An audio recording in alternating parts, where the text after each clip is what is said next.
Vamos iniciar a parte teórica do subfilo crustáceo, partindo do princípio que vocês já assistiram à aula prática.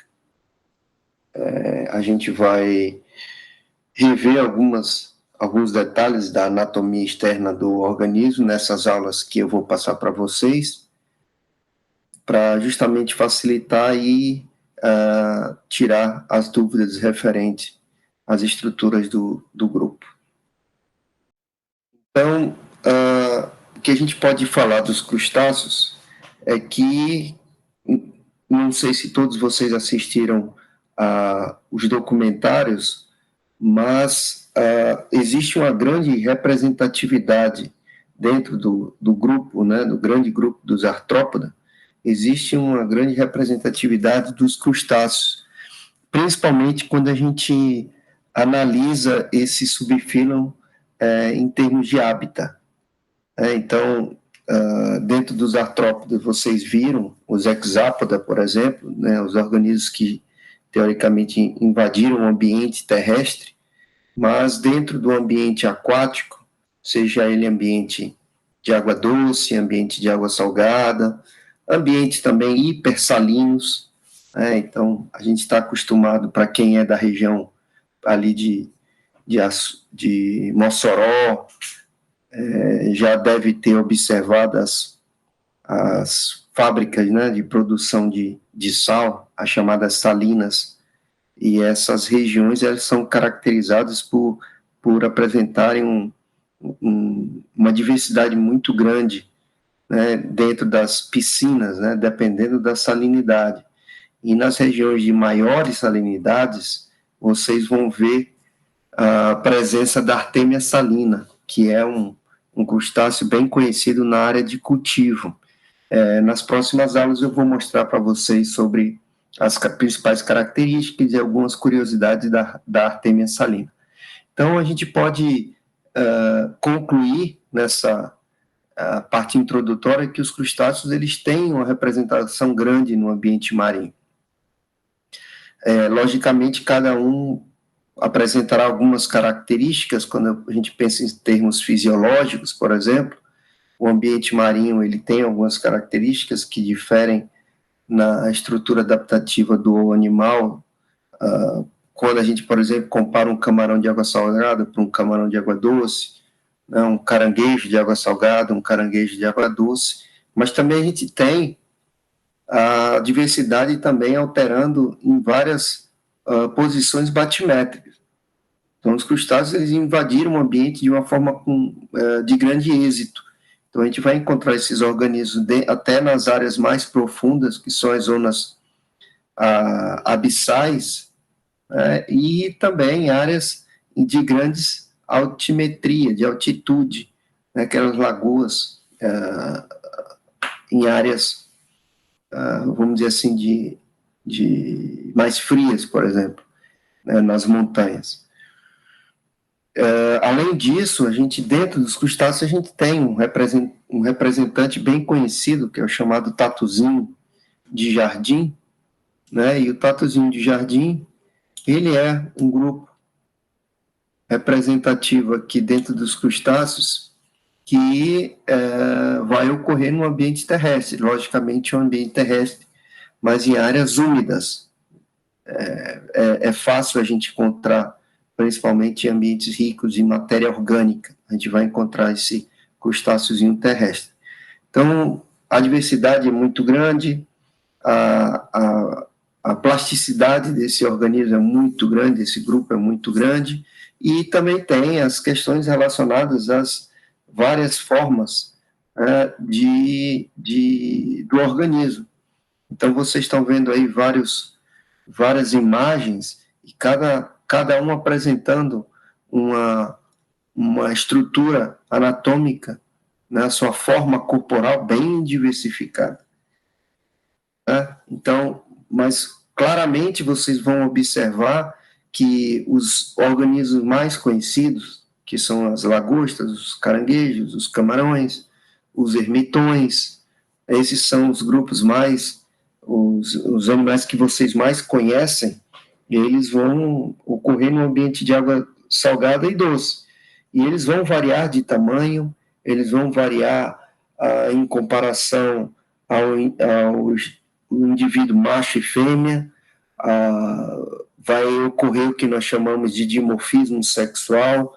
Então, dimorfismo sexual é quando as características anatômicas do macho ou da fêmea, né, diferem entre si. Então, por exemplo, aqui vocês estão vendo um crayfish, né, um caranguejinho, um camarão, que pode apresentar a chamada heteroquilia. Então, que é uma das estruturas que vocês já viram, que vocês viram na aula prática, que vocês vão ver agora na aula teórica. Então, quando o animal tem heteroquilia, ele apresenta uma quela maior que a outra.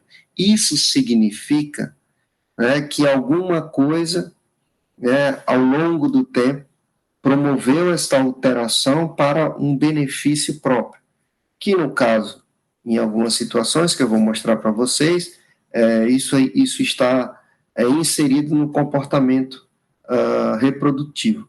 Então, os machos, eles apresentam essas quelas maiores justamente porque, teoricamente, o animal promove alguns movimentos ou até embates com outros machos para poder conquistar a fêmea.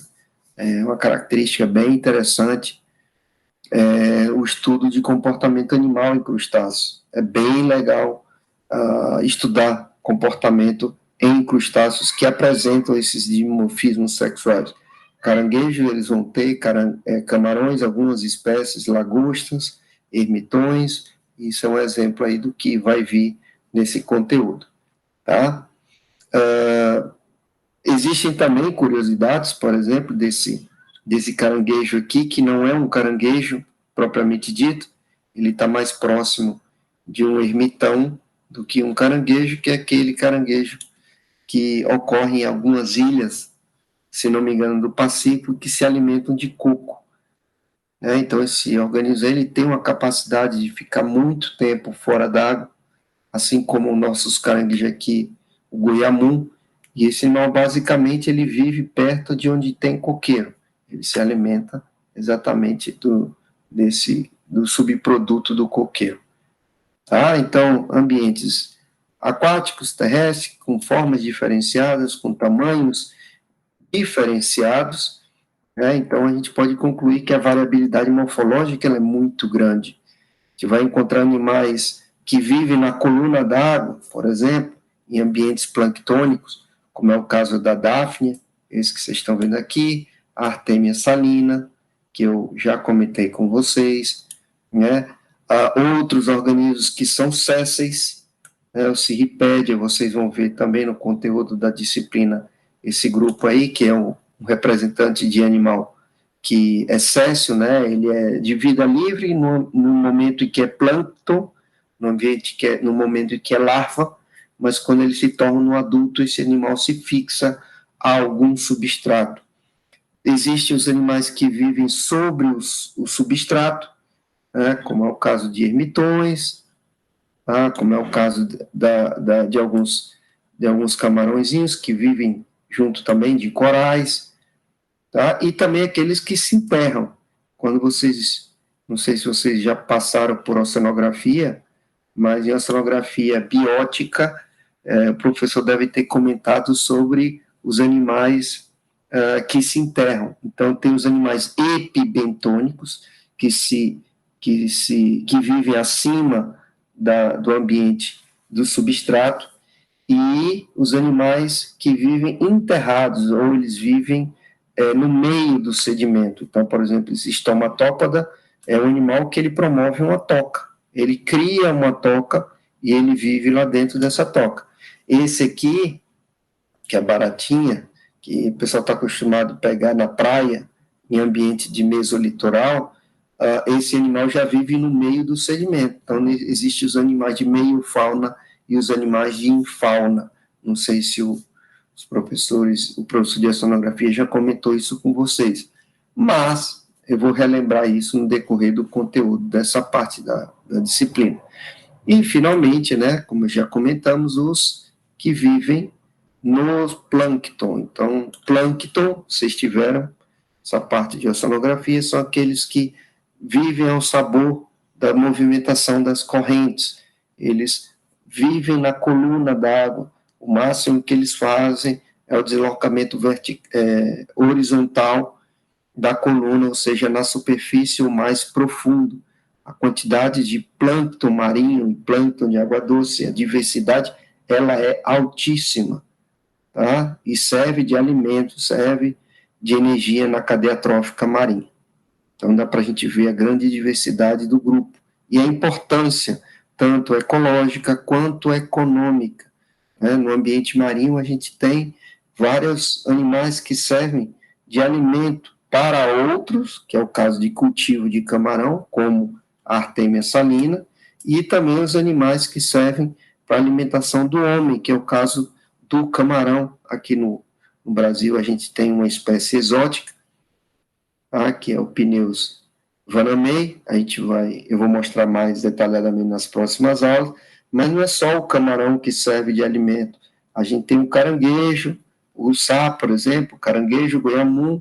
A gente tem os siris, que também servem de alimento. Em algumas localidades do planeta existe o cultivo do siri para a produção do chamado siri mole.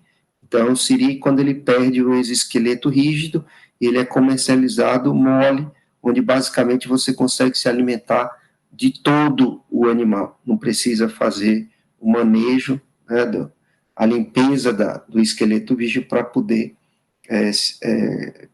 obter ele como alimento. Tá? Então, essa é apenas o início da grande diversidade de informações que vocês verão sobre esse grande grupo de crustáceos.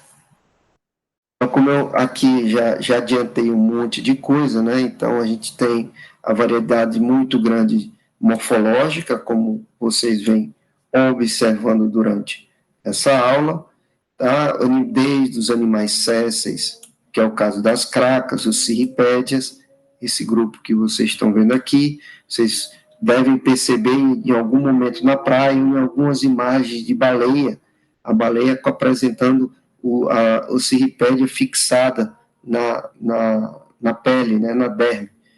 É um animal que se fixa posteriormente do estágio larval, certo? E, além disso, a gente tem os chamados paguros, os ermitões, né, ou Bernardo, eremita, que são esses que vocês estão vendo aqui, esse aqui, mais esse aqui, que é um animalzinho bem interessante, bem curioso. Ele não tem, vocês vão ver que eles não apresentam o abdômen, né? A região abdominal, ela não é rígida, ela não tem uma proteção da carapaça na região abdominal, certo? Então, evolutivamente, esses animais se adaptaram a utilizar conchas de gastrópode para poder, né, seguir a sua vida, tá? Então, são gastrópodes mortos, que esses organismos acabam pegando, eles chegam, existem alguns vídeos, eu vou tentar mostrar para vocês isso na aula, quando eu encontrar eu mostro para vocês, existem alguns vídeos onde o animal ele faz meio que uma seleção dessas conchas, para depois ele escolher uma e usar como refúgio. Mas, logicamente, ele troca essa concha periodicamente, porque conforme o animal vai crescendo, ele, teoricamente, vai ter a necessidade da troca desse material, dessa concha. E também tem, né, esses isópodas que vocês estão vendo aqui, né, que são muito grandes, esses aqui foram encontrados em ambientes de alta profundidade, e também existem os isópodas bem pequenininhos, né, além de isópoda parasita. Eu vou mostrar para vocês também alguns, no momento que eu estiver falando dos isópoda, vocês vão ver que existem um grupo bem conhecido como parasitas de peixes, beleza? Então vamos lá, em termos de filogenia, eu vou passar para vocês uma aula, não hoje, mas uma aula a posteriori, uma aula mais detalhada sobre a filogenia dentro dos crustáceos, tá? o que eu vou passar para vocês agora é apenas para vocês relembrarem, né, algumas características marcantes em termos filogenéticos dentro dos crustáceos, que é representação dentro dos artrópodos. Então, vocês viram até há pouco com o professor Bruno a introdução de artrópoda e viram também os outros grupos, né, com exceção dos insetos, que insetos é ministrado por outra disciplina. Vocês devem ter visto alguns conceitos ou algumas terminologias relacionadas à filogenia dentro do artrópoda, mas eu vou relembrar rapidamente para a gente poder dar seguimento ao conteúdo, tá? Então, a primeira coisa que eu quero relembrar com vocês é a teoria, né, dos articulados. Então, a teoria dos articulados, que foi criada a partir de Georges Cuvier, em 1817, a partir de uma obra publicada, ele tem como base que os articulados, ele representam um agrupamento entre os anelídeos e os artrópodas. E esse agrupamento, ele dependeu, né, de algumas características estruturais comuns entre esses dois grupos, né, esses dois filhos, que é o plano do corpo segmentado. Então, vocês estão vendo, desde o início do conteúdo do filo artrópoda, uma das características marcantes, que é a presença de um corpo segmentado. E essa segmentação, ela ocorre tanto nos insetos, nos hexápoda, nos miriápoda, tá? E ele vai continuar aqui nos crustáceos. Eu vou continuar falando sobre essa segmentação corporal dentro dos crustáceos, que logicamente faz parte do filo artrópoda. E é uma característica desse grupo articulata, que é a presença de um ancestral comum que, né, apresentava esse corpo segmentado e deu segmento à origem desses dois filhos aí. Vocês devem ter visto também, com o professor Bruno, que esse articulato é uma proposta antiga, e que hoje já existem outras propostas mais bem aceitas a partir de uso de novas tecnologias. Por isso que a teoria articulata, ela é mais uma teoria baseada em característica morfológica, tá?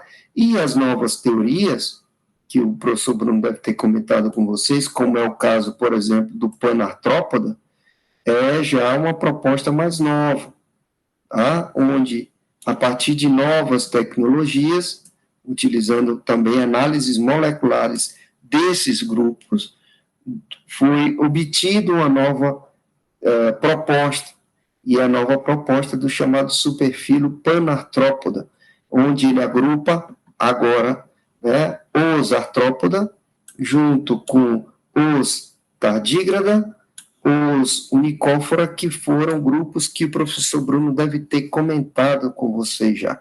E um grupo que não existe mais, os trilobitomorfos. Então, esses panartrópoda é a proposta mais aceita hoje. Então, como característica principal desse grupo panartrópoda, onde ele agrupa aqui os três que eu comentei anteriormente, é a presença, né, de um celoma reduzido. Esse celoma reduzido é a necessidade da compartimentalização interna do corpo, já que esse animal apresenta um exoesqueleto rígido. Então, o exoesqueleto, ele faz com que ocorra a redução desse celoma, uma compartimentalização, tá? A presença de apêndices, e esses apêndices localizados ventrolateral, então, vamos dizer assim, na dobra entre a região ventral e a região lateral, você encontra fixado exatamente os apêndices locomotores, tá? A presença de um sistema circulatório aberto, a gente vai rever isso aqui em crustáceos, vocês devem ter visto isso na introdução, mas a gente vai rever porque é bom a gente ver alguns detalhamentos, tá? A presença da hemocele, que eu vou comentar com vocês também posteriormente, e, logicamente, um DNA compartilhado dentro desse grupo. Então, você tem, a partir das novas propostas, um grande grupo chamado Equidissozoa. O professor Bruno comentou que o Equidissozoa é a presença de uma cutícula, e essa cutícula ele tem 3 epitélios, e a partir desse momento são os animais que têm a capacidade ou a possibilidade de promover a muda. E então você tem, dentro dos equidissos, os nematóides, né, nematomorfo, quinorrincha, priapúlida, loricífera, e, finalmente, os panartrópoda. Tá? Dentro desses panartrópoda,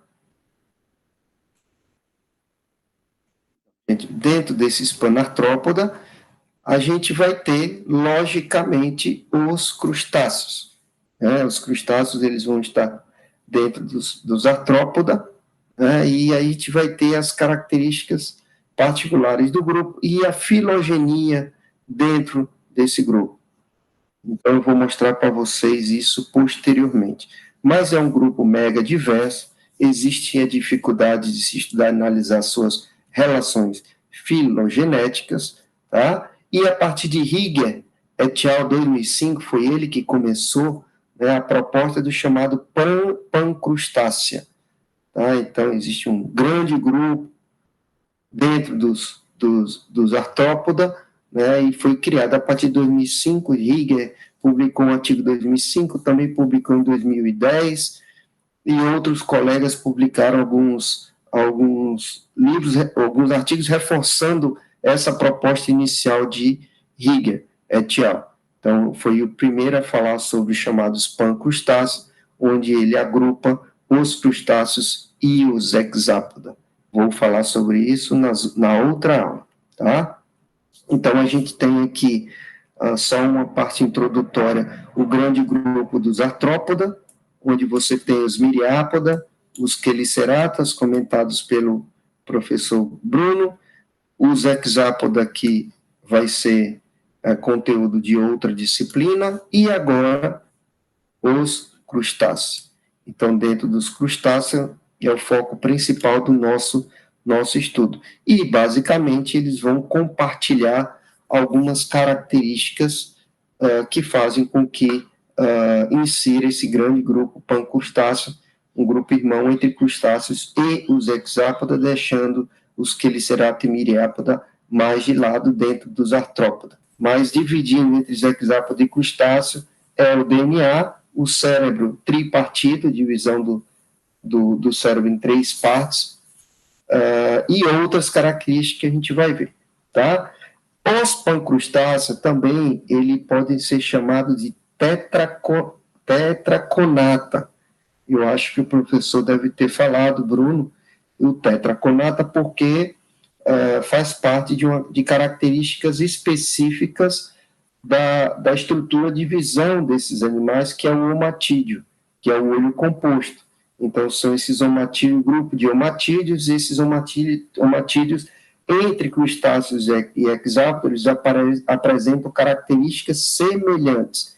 Então, você tem a denominação dos chamados tetraconata, certo? Ou pancrustáceo, que foi a nomenclatura criada a partir de Higger et al. 2005.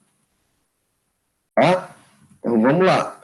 Cérebro trilobado, apêndice da cabeça em algum momento, utilizado para alimentação, tá? E o DNA compartilhado. Essas características do grupo pancrustáceo. Como eu falei lá, a parte de traqueia e 6 pernas, são características, e a tagmose, cabeça, tórax e abdômen, características dos hexápoda. Beleza? E aí a gente tem, dentro desse grande grupo, a presença dos crustáceos. São exigências do grupo. Apresentarem apêndices articulados, artrópoda todos eles têm, tá? A presença de um exoesqueleto com presença de quitina, os animais apresentando equidismo, que é, né, a muda, que é o processo que favorece o animal a mudar, alterar o seu tamanho, e a presença do corpo segmentado. Tudo isso que vocês estão vendo aqui são características que a gente consegue observar dentro desse grande grupo aí dos artrópoda. tá?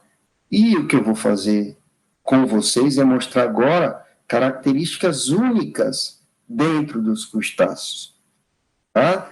Então, a partir desse momento, a gente está observando características que são particulares dentro dos crustáceos, beleza? Qual é a primeira? A presença de um apêndice birreme. Então, o que seria um apêndice birreme? Eu vou mostrar para vocês com mais detalhe daqui a pouco. Então, o apêndice do organismo, ele vai ter dois ramos. Um chamado endópodo, endo, que é a parte de dentro, então é o apêndice, a parte de dentro do apêndice, e a parte de fora do apêndice, que é chamado exópodo. Então, essa imagem que vocês estão vendo aqui, esse aqui, por exemplo, é um apêndice do animal, e a gente vai usar como padronização a coloraçãozinha azul como sendo o ramo de dentro, ou endópodo, e a parte amarelinha, o ramo de fora, ou exópodo. Vocês vão ver isso nas estruturas dos apêndices corporais desse animal. E todos eles fixados, né, na parte inicial do apêndice, que é a coxa, que o professor Bruno deve ter comentado, posteriormente a coxa, a base. Tá? Então, o animal ele tem o apêndice fixado ao corpo a partir da região da coxa, e na base você tem os ramos de dentro e de fora, o endópodo e o exópodo, sendo apresentado nesses organismos. A questão que é interessante a gente ver que essa é uma característica singular do grupo dos crustáceos, mas o animal pode não ter essa estrutura nessa forma na fase adulta. Tá? Na fase adulta, ou endópodo ou exópodo, alguma dessas estruturas, dependendo da estrutura e dependendo da espécie, ele pode regredir e desaparecer. Tá? Mas, na fase larval, a gente vai encontrar essas estruturas. Beleza? Outra característica é a presença de 2 pares de antena. Então, os crustáceos eles vão apresentar esses 2 pares de antena. Tá? Um exemplo bem típico que vocês devem ter visto na aula prática é o exemplo do camarão. O camarão tem aqueles dois cabelos muito grandes, que a gente não vai chamar de cabelo, né? Mas para vocês entenderem que é uma antena grande, a gente vai chamar de antena, e no meio a gente tem as antenas pequenas que a gente chama de antênula. Quem assistiu a aula prática viu isso aí, eu comentando isso daí. Então, é uma característica típica dentro dos crustáceos. Outra característica é, na fase larval, o animal apresentar a chamada fase naupliar, ou náuplio. É a primeira fase de desenvolvimento do animal, quando ele eclode do ovo. Logicamente, para alguns grupos, esse animal vai estar em vida livre, para outros grupos, como é o caso do caranguejo, esse estágio naupliar ele vai estar dentro do ovo, ou seja, o animal não vai estar eclodido do ovo, ele vai estar dentro. Mas, por exemplo, o camarão marinho, essa espécie aqui que vocês estão vendo, que é o Schiphopneus croyeri, uma espécie em grande abundância aqui no nosso litoral brasileiro, ele tem a fase naupliar fora do ovo. Tá? A gente vai ver isso nas outras aulas.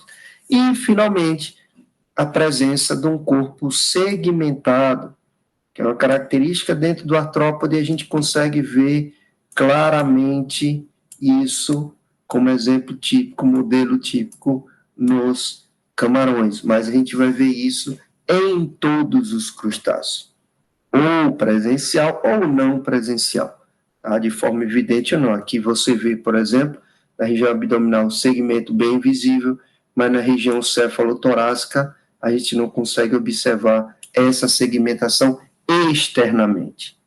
Beleza? Vamos lá.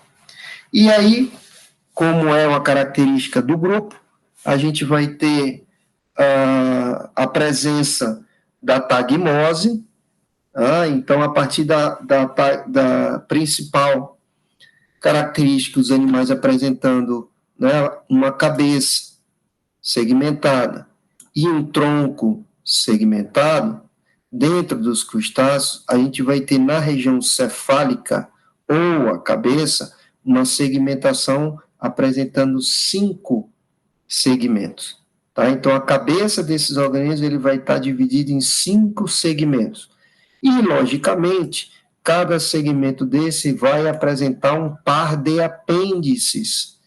Então, eu vou mostrar para vocês daqui a pouco que o animal, como é o caso, nosso modelo vai ser o camarão, ele vai apresentar 5 segmentos, e cada segmento desse, ele vai apresentar um par de apêndice, com diferentes funções.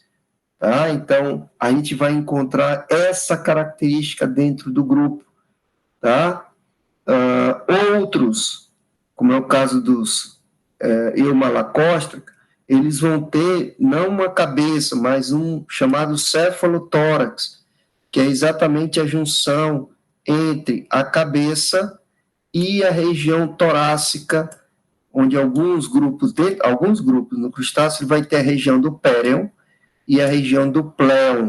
Então, o tronco ele vai se dividir em péreon e pléon, tá? Vocês vão ver isso. Então, péreon, e quando a gente vê região torácica ou péreon, as estruturas os apêndices de locomoção, eles vão iniciar com essa terminologia aqui de péreon. Então, por exemplo, vocês vão ver eu falar pereópodo. Então, se é pereópodo, são pés, apêndices localizados na região do péreon, ou seja, na região torácica. E a região abdominal, professor? Também. A gente vai ver alguns apêndices chamados de chamados de pleópodos. Então, pleópodos, pés, ou seja, apêndices articulados que estão localizados na região do pléon ou região abdominal. Então, a diversidade de forma que a gente vai ver dentro dos crustáceos, animais apresentando cabeça, tórax e abdômen, animais apresentando cefalotórax e abdômen, como é o caso aqui que vocês vão ver com maior frequência nos camarões, nas lagostas, nos caranguejos, mas existe também uma diversidade também de crustáceos, onde eles vão apresentar cabeça, tórax e abdômen, tá? Então, lembrem-se disso. Região torácica, péreon. Região abdominal, pléon. Porque isso vai derivar nos apêndices de péreon, pereópodo, pléon, pleópodo. Daqui a pouco a gente revê isso, tá? Então, vamos continuar. Então, vamos analisar essa estrutura, que é a parte externa do corpo desses organismos, e a gente usa sempre como modelo o camarão, porque fica mais fácil, tá? Então, vamos lá. Primeiro, a gente sempre começa da região anterior para a região posterior do corpo, certo? Então, região anterior. Região anterior, vocês estão vendo que a região da cabeça, que a gente vai chamar aqui no camarão cefalotórax. Então, cefalotórax, cabeça, mas o tórax. Então, mostrei para vocês ainda há pouco aqui o termo cefalotórax, mas vamos dividi-la para podermos entender mais facilmente. Então, vou primeiro falar sobre a cabeça. Então, a cabeça, vocês estão vendo 3 cores diferentes: roxo, azul escuro e azul claro. E eu falei para vocês que a região cefálica dentro desses animais apresenta 5 segmentos. Então, vamos ver aqui, ó. Primeiro segmento, segundo segmento, terceiro segmento, quarto segmento, quinto segmento. Então, primeiro par de apêndice, segundo par de apêndice, e essas 3 estruturinhas aqui, eles vão representar o terceiro, quarto e quinto par de apêndice. Então, terceiro, quarto e quinto par de apêndices. Tá? Então, a gente tem a região cefálica, a região da cabeça, apresentando 5 segmentos. Se ele tem 5 segmentos, ele vai ter 5 pares de apêndices. Beleza? Então, o primeiro é roxo, o segundo é azul escuro e o terceiro azul claro. A gente vai ver com maior detalhe posteriormente. O primeiro já dá para vocês observarem, tá, que é as antênulas. Tá? Então, a gente tem as antênulas, que são essas estruturas aqui menores, os bigodinhos menores do animal. Então, ele faz parte do primeiro segmento cefálico. Depois, a gente tem mais um par de antenas, que são as maiores. Na característica dos crustáceos, tem 2 pares de antena, então está aqui, ó, o primeiro par e o segundo par presente aqui na foto e no diagrama. E esses 3 próximos aqui fazem parte da cabeça. Então, se faz parte da cabeça, a cabeça é uma parte do corpo do animal sensorial. Então, o animal vai ter a percepção visual, ele vai ter a percepção do tato, ele vai ter também a percepção do olfato. Mas também a gente vai ter o quê? De certa forma, a presença da boca. Então, se tem boca, a abertura bucal é exatamente nessa região que vocês estão vendo aqui. Então, se essa região é a região oral ou a boca, ele vai ter a presença de 3 pares de apêndices, que eu vou comentar para vocês daqui a pouco quais são esses apêndices, mas são 3 pares, que estão exatamente na cavidade oral do animal. Beleza? 5 pares. Quando eu falar para vocês, né, quantos segmentos corporais esses animais apresentam, eles vão apresentar, no caso aqui, 5 mais 8, né, você tem região torácica ele tem 8, então 13, então o cefalotórax vai ter 13 segmentos, e depois mais 6 aqui da região abdominal. Mas vamos para o tórax, região torácica ou péreon. Lembre-se, péreon, verde claro, verde escuro. Então, a gente tem 3 segmentos verde claro e 1, 2, 3, 4, 5 segmentos verdes escuros, tá? Esses 3 aqui, verde claro, vão apresentar também 3 pares de apêndices. E esses 5 mais escuro, 5 pares aqui posterior. Então, região anterior, verde claro do tórax, região posterior, verde escuro do tórax. E é exatamente nessa parte do verde escuro que a gente vai observar os apêndices locomotores do animal. E também apêndices que apresentam quelípodo,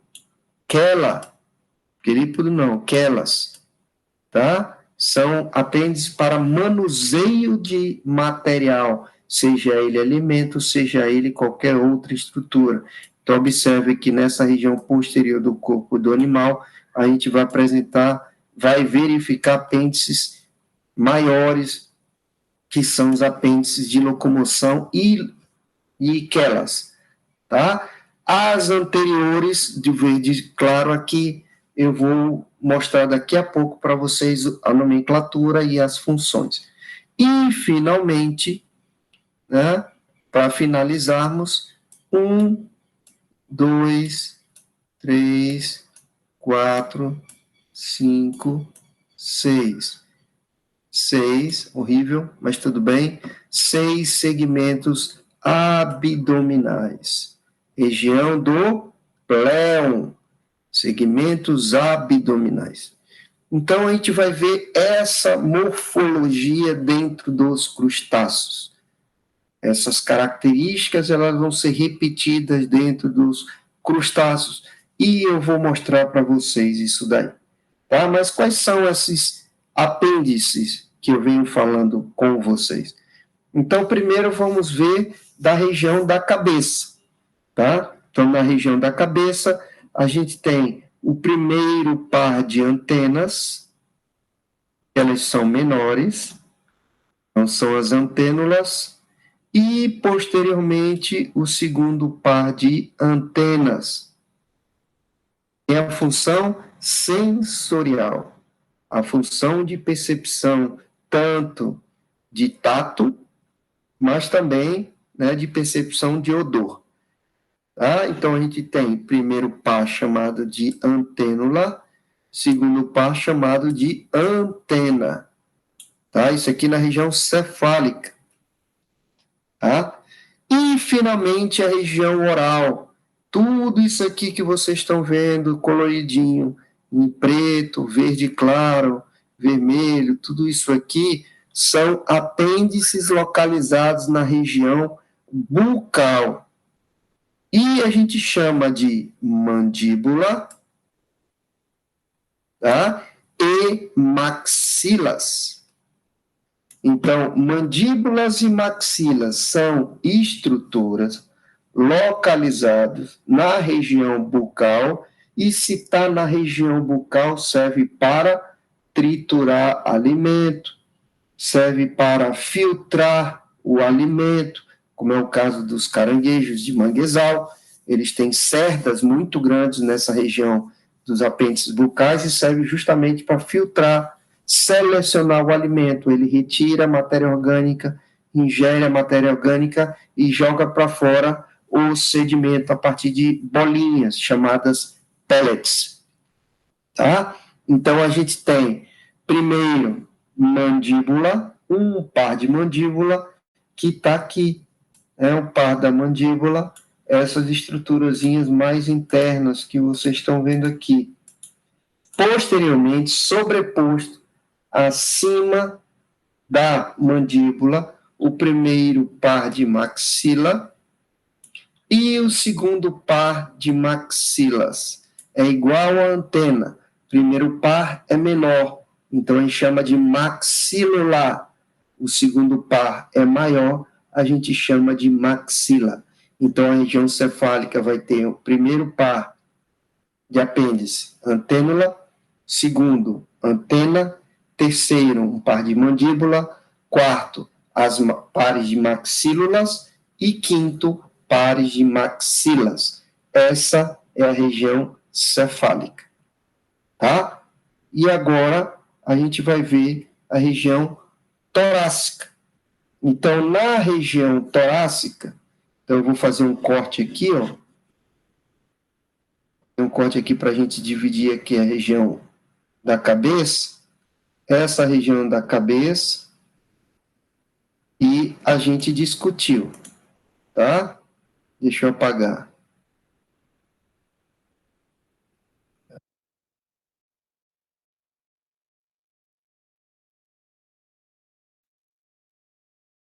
Então, pronto. E aí, essa região aqui é a cabeça, para cá é a região torácica, tá? A boca, teoricamente, ela está bem aqui, e daqui para cá a região torácica. Nessa região, bem próxima da boca, eu mostrei para vocês que tem 3 segmentos. Bem aqui nessa região, eles vão apresentar, então, 3 segmentos, eles vão apresentar 3 pares de apêndices, tá? Vamos estender um pouquinho mais para cá,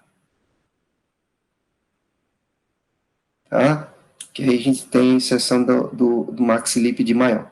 Então, você tem essa estrutura aqui, segmentos torácicos, 3 primeiros, e, logicamente, a gente vai ter 3 pares de maxilípedes. Primeiro par, mais próximo da boca, segundo par mais afastado da boca, terceiro par mais afastado ainda da boca. É difícil a gente verificar esses maxilípedes se não for usando uma lupa, mas a gente consegue observar no camarão e eu falei na aula prática, o segundo e o terceiro, que são maiores, que são, na verdade, apêndices que auxiliam na alimentação. Então, elas são apêndices acessórios que auxiliam o animal na captura e manuseio desse alimento que ele vai ingerir. Então, apesar de ter a função no adulto, hein, gente? No adulto tem a função para auxiliar na alimentação, ele não está na região cefálica, ele está na região torácica. Beleza? Mas, logicamente, faz parte do cefalotórax. E, finalmente, a gente tem a região inicial aqui, essa parte posterior do tórax, é a parte que cabe a gente falar, que é a parte final do região torácica, que é exatamente onde a gente vai encontrar os apêndices locomotores, esses que vocês estão vendo aqui, que é a região do tórax, então a gente chama de região do péreon, então se é a região do péreon, a gente chama de pereiópodos. Tá? Então, pereiópodos são 5 pares de pereiópodos. Por quê? Porque a gente tem 5 segmentos na região torácica. Esses pereiópodos, ele tem a função de locomoção e eles vão apresentar os quelípodos, que são aquelas quelas de manuseio de material, mas também auxiliam em algumas atividades do animal, como comportamento. De cópula, comportamento agonístico. O animal quer defender o território dele, o animal quer copular com a fêmea, são estruturas que auxiliam também para essas funções. Beleza? E, finalmente, a região abdominal. Na região abdominal, como eu falei para vocês, a gente tem 1, 2, 3, 4, 5, 6. E cada um desses a gente vai encontrar apêndices. Esses apêndices estão na região abdominal, que se chama pleon, então nós chamamos de pleópodos.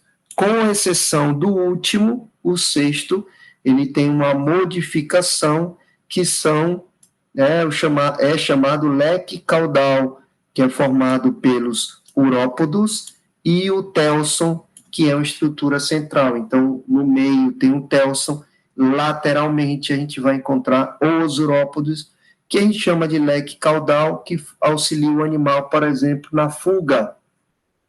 Tá? O pleópodo, ele auxilia o animal, por exemplo, em algumas situações ele consegue nadar, e ele nada exatamente usando os pleópodos em movimentação, ou para alguns crustáceos onde eles incubam os ovos, eles incubam os ovos exatamente armazenando esses ovos na base desses pleópodos. Beleza? Vamos continuar. E, finalmente, a gente vai ver as estruturas dos apêndices, como eu comentei logo no início da aula. A gente tem o apêndice birreme e vamos padronizar a região do endópodo com uma coloração azulada e a região do exópodo numa coloração amarelada, e o vermelho é exatamente a região onde vai estar fixado o apêndice. Essa parte fica no interior do corpo do animal, como é o caso das brancas. As brancas, elas são extensões internas dos apêndices. Brânquia é uma estrutura de função respiratória e ela está fixada na região da coxa desses apêndices na região torácica e promove a troca gasosa, como eu vou falar hoje ainda com vocês. Tá? Então, em azul, endópodo, em amarelo, exópodo, característica desses grupos de apêndices birremes. Beleza. E E aí, como eu falei para vocês, essas estruturas desses apêndices têm diversas funções, elas dependem do grupo, e essas estruturas também vão variar em números de apêndices, dependendo do grupo que a gente estiver abordando. Vocês vão ver isso em alguns exemplos que eu vou passar para vocês. Tá?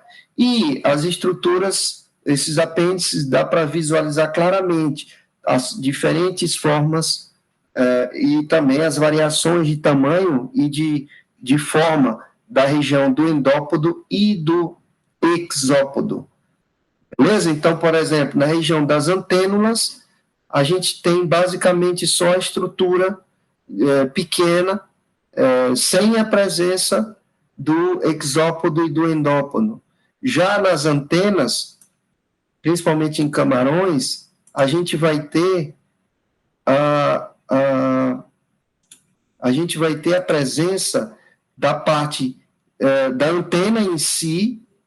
Observe a coloração azulada, que é a parte do endópodo da antena, e como se fosse uma escamazinha lateral, grudada do lado dessa antena grande, que é uma escama que auxilia o animal na flutuabilidade. Quando ele nada, ele para, ele abre essas escamas justamente para poder planar e poder assentar o chão de forma efetiva.